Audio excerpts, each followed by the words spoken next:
Sesar Sumatera adalah hasil dari interaksi tektonik yang kompleks antara lempeng-lempeng di sekitarnya, yang terus berlanjut hingga saat ini. Proses terbentuknya sesar Sumatera melibatkan beberapa faktor geologis yang kompleks dan berlangsung dalam waktu yang sangat lama. Berikut adalah penjelasan mengenai proses tersebut. Yang pertama, ada tectonic setting. Sesar Sumatera terletak di jalur tumbukan antara lempeng Indo-Australia dan lempeng Eurasia.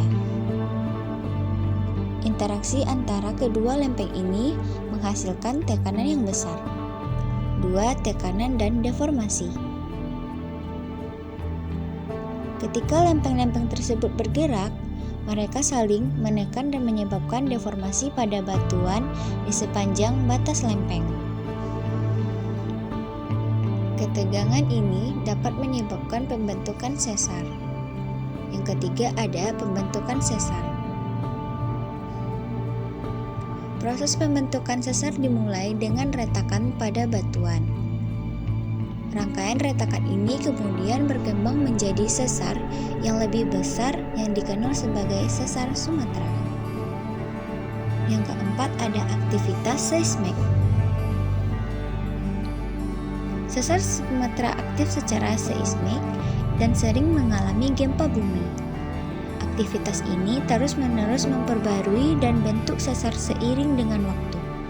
5. Erosi dan sedimentasi. Proses erosi dan sedimentasi juga berperan dalam mengubah landscape di sekitar sesar. Material yang tererosi dapat mengendap di daerah sekitarnya yang juga mempengaruhi stabilitas dan geometri sesar. 6. Pemetaan geologi. Penelitian geologi di daerah Sumatera memberikan pemahaman lebih dalam tentang struktur dan sejarah sesar Sumatera, serta dampaknya terhadap lingkungan dan masyarakat.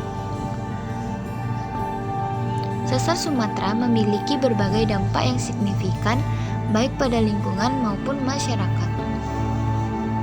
Berikut ada beberapa dampak utama adalah 1. Gempa bumi. Rotasi tinggi sesar Sumatera seringkali menyebabkan gempa bumi besar yang dapat mengakibatkan kerusakan luas.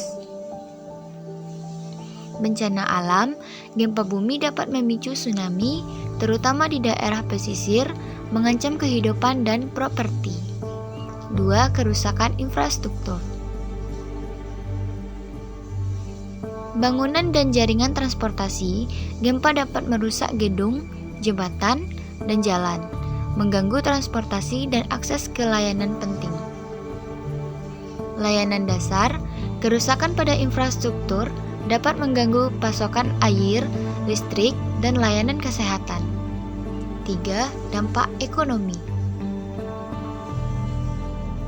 Kerugian ekonomi, kerusakan infrastruktur dan properti dapat menyebabkan kerugian ekonomi yang besar bagi individu dan pemerintah.